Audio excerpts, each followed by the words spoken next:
સુરતમાં આમ તો ચોરી, હત્યા અને લૂંટ સહિતની અનેક ગુનાખોરીની ઘટનાઓ બનતી રહે છે।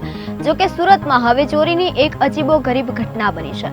આ ચોરી બીજે ક્યાંય નહીં પણ મોટી સંખ્યામાં જ્યાં દર્દીઓ હોય છે તેવા સુરતના સિવિલ હોસ્પિટલમાં બની છે। સુરત હોસ્પિટલમાંથી ચોર બીજું કંઈ નહીં પરંતુ અલગ અલગ માળ પરથી નળની ચોરી કરી ગયા છે। આ બનાવ એક જ દિવસમાં બન્યો નથી પરંતુ છેલ્લા 15 દિવસમાં સિવિલ હોસ્પિટલમાંથી ચોર 50થી વધુ નળ ચોરી ગયા છે। ચોર સિવિલ હોસ્પિટલના 6 માળ પરથી બાથરૂમથી લઈને વોશ બેસિન સહિતના સ્થળેથી આ નળ ચોરીને લઈ ગયા છે। આ ઘટનાઓ રાત્રિના સમયે જ બની હોવાની માહિતી મળી રહી છે। સિવિલ હોસ્પિટલમાં મોટી સંખ્યામાં રોજ દર્દીઓ આવતા હોય છે। ઈલાજ માટે તેઓ રોકડ રકમ પણ સાથે રાખતા હોય છે। જોકે નાણાંની જગ્યાએ સિવિલમાંથી ચોર નળની ચોરી કરી જતા લોકોમાં અચરજ જોવા મળી રહ્યું છે।